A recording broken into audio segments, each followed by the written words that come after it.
Okay, so I kind of underlined on your different options here, right? So I had...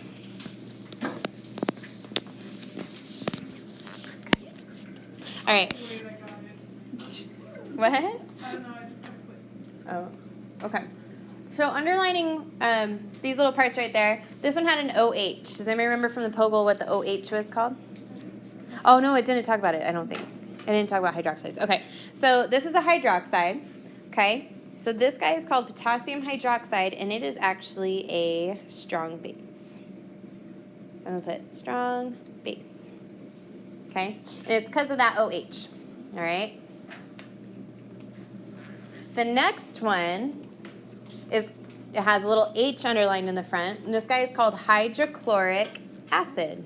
So this is actually a strong acid. Okay? The next one also has an H in the front. What do you guys think he's called? Not hydrobromide, but hydrobromic acid. Good. He's also a strong acid. Okay?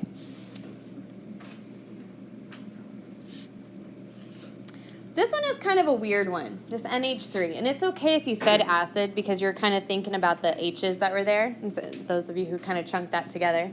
But this one is actually going to be a weak base, right? So does anybody know what he's called? Do you remember what NH4 was? NH4. NH4. No. NH4. Ammonium. Good. All right. So if NH4 is ammonium, this is ammonia. So ammonium has the extra H. Ammonia, without the extra letter, has 3 H's. All right. So that's the way to remember it. So this is ammonia. So what can you tell about nitrogen and hydrogen, though? Those guys are they gases, solids, or liquids? They're gases, right? So in order to put this into a solution to make it something that we can use, we actually have to put it with, who do you think? In order to make it aqueous, what do we mix it with? Don't overthink it, you guys. Agua, yes. H2O. When you mix it with H2O, one of those H's goes here, the other one goes here, so you end up with NH4OH. There's that OH. So what is this? It's a base, exactly. All right. That one's kind of a weird one. You really have to look at that whole dissociation there in order to know that it's a base, but it is one to memorize. So your ammonia is a weak base. It's not a strong one, okay? All right, this guy over here. So there's 2 H's. Do you think it still falls under the same category as our other acids?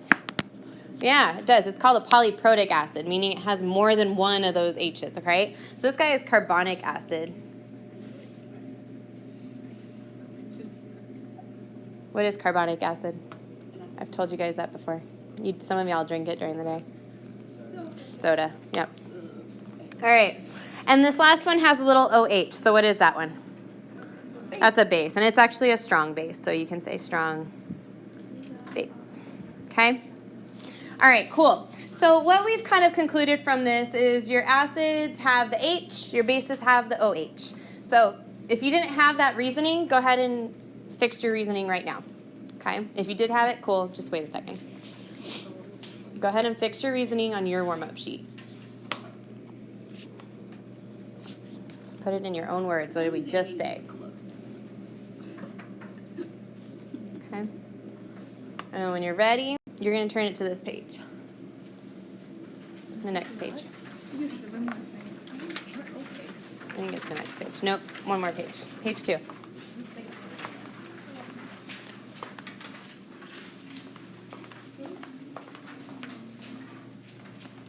All right. So we get to talk about acids and bases today. Yay. So we have this nice little table. It's all written out for you, so you don't have to write too much. We're just going to add a couple things to it. Wish me luck. I'm going to kind of get rid of that side column because I feel like you guys have it on your paper. So I'm just going to zoom in right here so we actually can write things right here. Okay? All right. So on yours, the very first line, actually, no, let's go back. So acids versus bases, all right? So we know that has to do with the hydrogen versus hydroxides, okay? We can say that something is acidic or basic. Lots of jokes with that one. And did you find it? Oh, good. Okay. But we also, for basic things, we can also call them alkalines. So go ahead and write that above that word. Oh, boy. Can you guys read that? Absolutely not. No.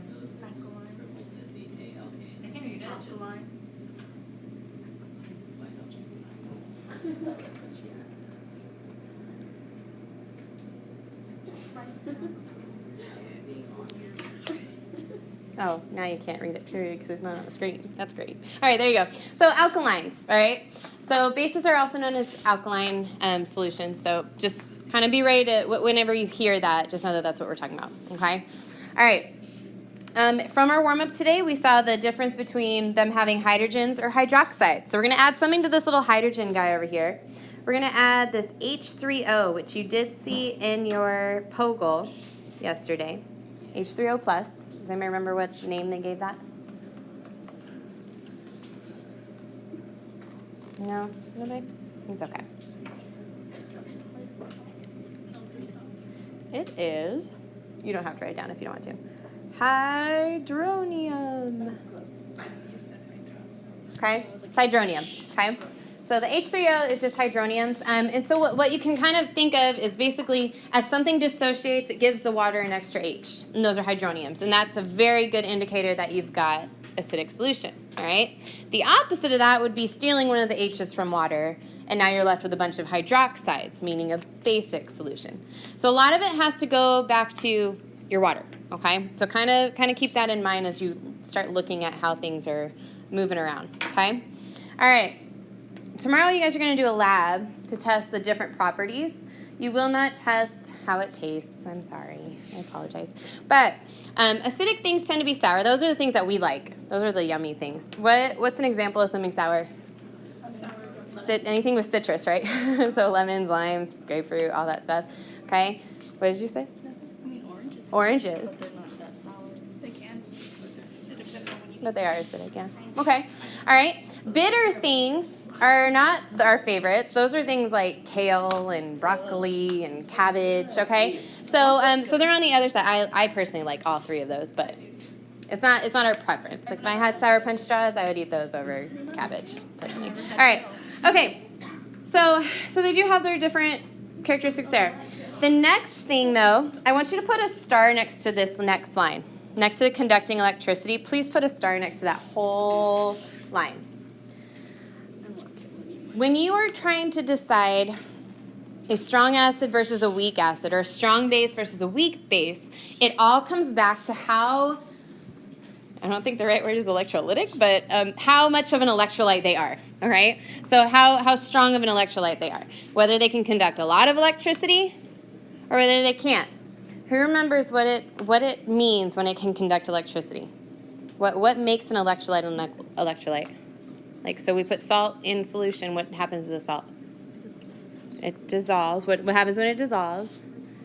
It just dissociates. It breaks, right? Okay. When it breaks, now you have a sodium who needs or wants to get rid of an electron, and you have a bunch of chlorines that need an electron. So there's this need of electrons. So the minute you put electric current in there, those electrons just move right through because everybody wants them or don't want them and stuff. And it's hot potato. All right.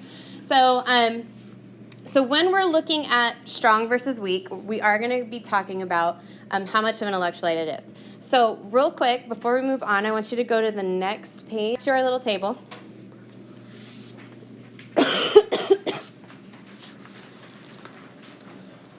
Hey. Mm-hmm. That works. Mm-hmm. All right. So cool. So we got electrolytes. When we have a strong electrolyte, that means we have a strong acid or base. I can't really add it onto mine because I can't write that small. But if you want to add that onto yours, a strong electrolyte is a strong acid or base. Okay? So strong acid base, strong electrolyte. Now, just because it's a weak acid or base, it will still conduct electricity, just not as much. It'll kind of hold to itself a little bit. But strong. Okay, and it all comes from completely dissociating to not dissociating. All right, cool. So the next one is, know that acids turn our little special papers that we put in there. Those are indicators, okay? Your acids will turn them red.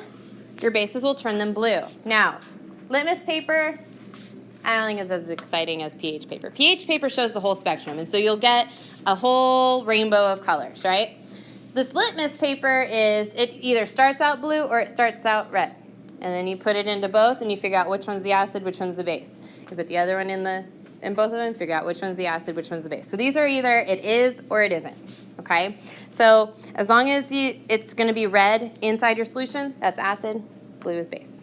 I think that's easy to remember, the blue.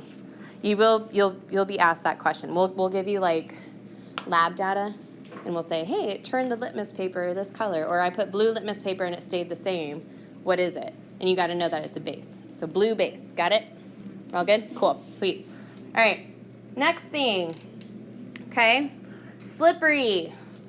If you've ever touched laundry detergent, okay, laundry detergent is a base. So that's that kind of slippery feeling. There's nothing special about the way acids feel. They feel like water. So that's why there's nothing there. Okay? All right.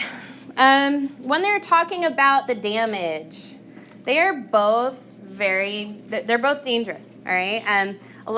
Obviously everyone knows about acids because they show that in the movie, and they're like, spray them with acid, right? But bases, they never do that in the movies, right? But bases are just as bad. And actually, these guys tend to burn, all right? These guys will cause severe burns. And the scary part is when, and you guys won't ever deal with bases that strong, but in college, you deal with really strong bases, and if you accidentally get some on you and you don't realize that it's on you, you're not going to feel it burn right away. You're going to go on through your day and then look down and be like, oh, crap. Like, that's not good. So it's really important. That's the reason why you always want to wear your special lab gear, and usually wear sleeves when you go to college. You get the little white coats and stuff. Okay? But if we have time, I'll kind of show you what the base ones look like. They're really gross. All right. I believe if you had Captain, does anybody in environmental in this period? You are. He showed you though, right? He showed you guys the PowerPoint, Captain Stevens? About the acids? No, the bases. The bases, he was telling us, like... Oh, he didn't show you? This one girl, like, burned her face in her hands, and now he, like, ran to get the bases. They're in the back, like, soda bottles. Uh-huh. It sounded scary, because, no one wants to burn their face. That happened here? That's what he said, or somewhere. He said that, like, she had, like...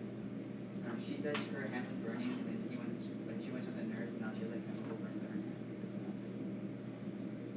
Okay, cool. So that moves us to the next line. The next line is talking about your pH scale. All right, pH scale. That's a fun thing. So on your pH scale,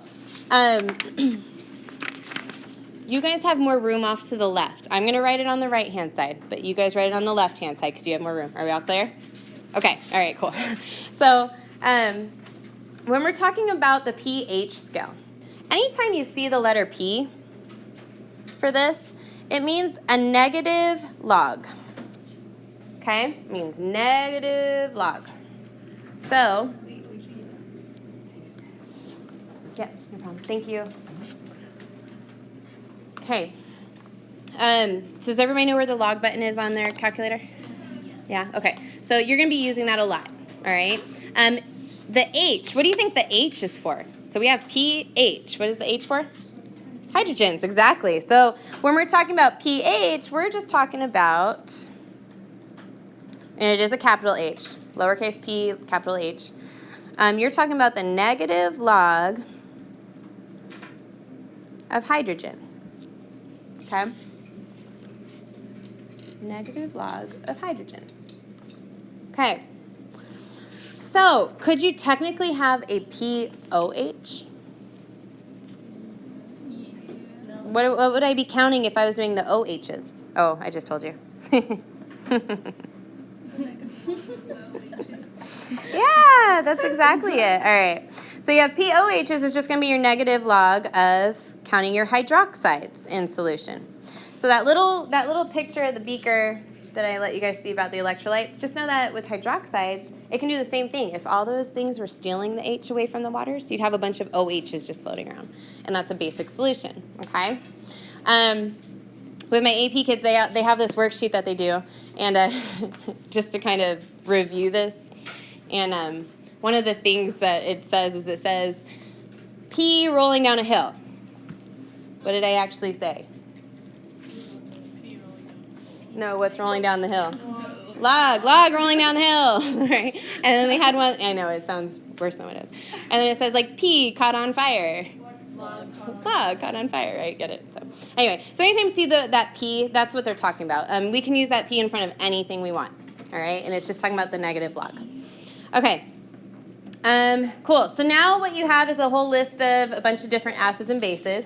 But before we do that, let's look at your pH scale. You see this picture.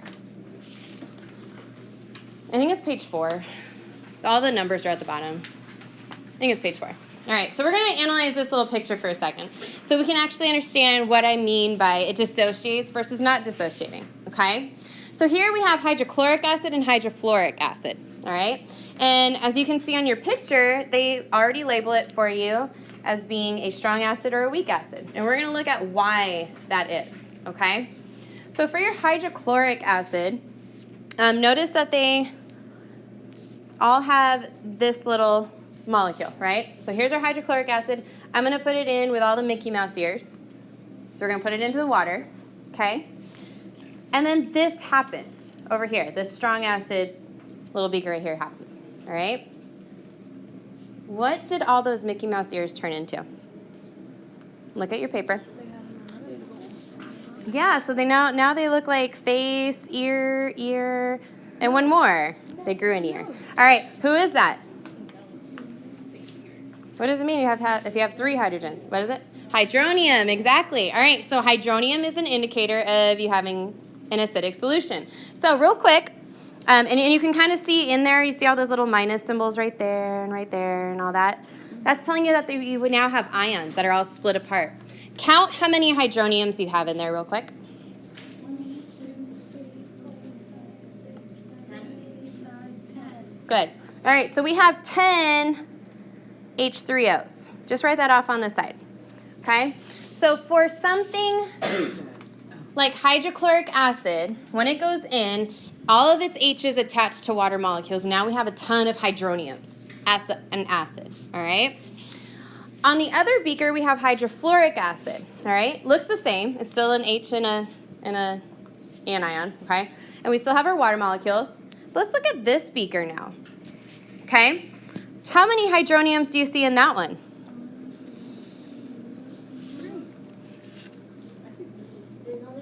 There's only 2.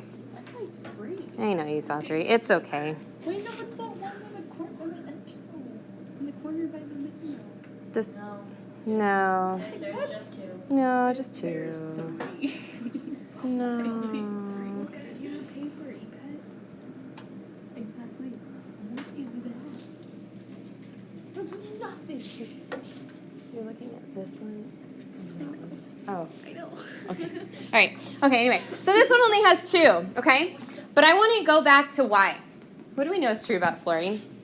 When we learned about fluorine on the periodic table and periodic trends, what is true about fluorine? What shape did we always put on fluorine? The big heart, right? Fluorine is super electronegative, meaning it holds on to its stuff like crazy. So when you put it into solution, it's not going to let go of its fluorine just for the heck of it.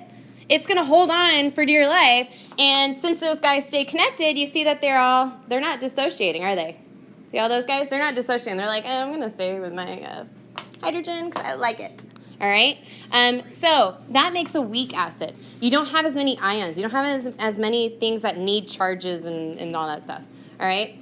So that's why I'm saying an electrolyte is really the primary idea of when you have a strong acid versus a weak acid. And you guys being pre-AP, I do expect you to understand that and kind of be able to convey that back to me. Okay?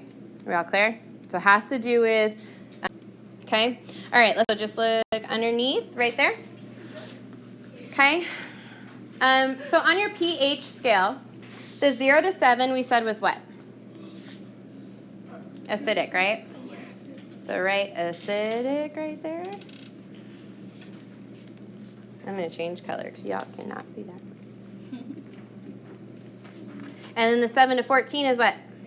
Basic. I'm sure you can't see that one either. And what is it in the middle? Neutral, exactly. All right.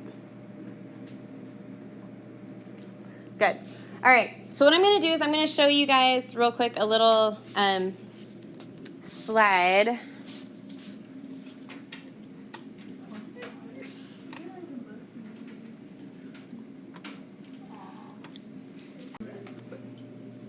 All right.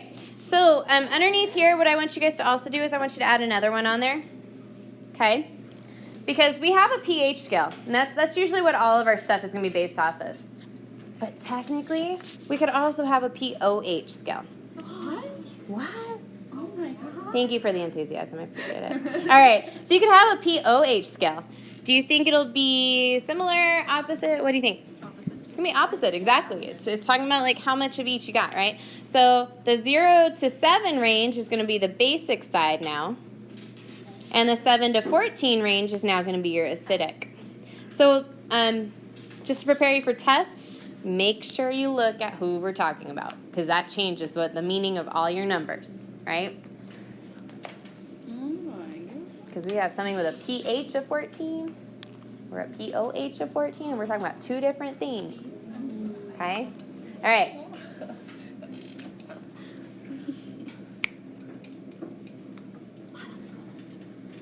I'm forgetting to tell you. Oh, yeah. Now I know what I was supposed to do. All right. So underneath there, let me tell you about your strongs. Talk about strongs. All right. So you could have that little space underneath what you just drew. You don't need that much room. You'll be fine. Okay. All right. So go ahead and put strong acid, strong base. You need more room on the acid side than you do on the base side. I'll just tell you that. Oh, man. I know. I'm sorry. Switch. Oh, you'll be fine. Oh, you're going to run out of room. Exactly. Write a kind of above it. I would write above. All right. Okay, so for your strong acids, you're going to, so the reason I'm going to tell you this is because as long as you know your strong acids, your strong bases, which are due to them doing what? Dissociating, right? Okay. All right. As long as you know these, everything else is going to be a weak acid. All right. So as long as you memorize your strongs, there's less there. Everything else counts as weak. All right. So you're going to remember it with this little sentence. I bring clay. It's not day. I realize that looks like day.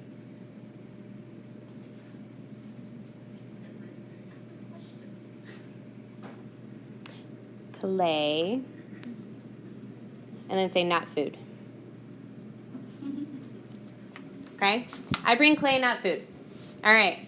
So what is this is, I was going to ask you guys what this is meaning.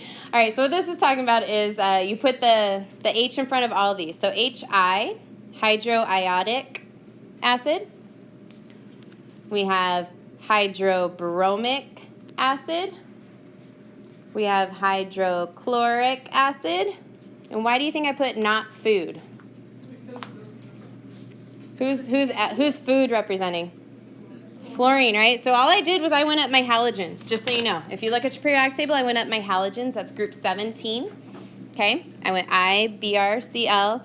We're going to say not food because we already looked at what happens when we put hydrofluoric acid in water. Does it dissociate? Does it dissociate? Yes. No. Never. No. Fluorine is holding on. Remember, it has the big heart. Big electronegativity. Does not dissociate. So this guy is not a strong one. Biggest mistake is people like to do that. Now, just because I'm saying it's a weak acid, anybody seen Breaking Bad? Yeah. Yes. You know how in like the third or second episode where they like dissolve the guy's body?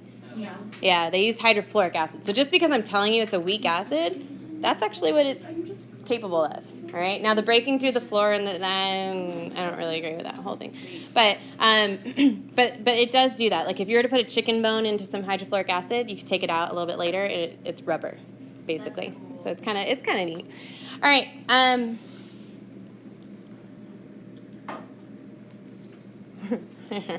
You still have room? Yes. I have one more thing. I know, I'm so sorry. I'm so sorry. All right, one more thing to add. Just say, if it has 2 or more oxygens than hydrogens. I'm just going to give you 2 examples. All right.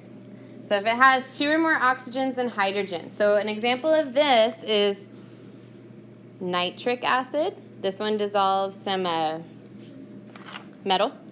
I made the mistake of dropping a piece of paper in it, and then I used metal forceps to try to get it out. Yeah, so it like corroded instantly, and I was like, oh, whoops, and so then I put it down, and it just like broke, and I was like, oh, okay. So that one eats through metal. So don't put metal things in there. All right, and then we have sulfuric acid is another example.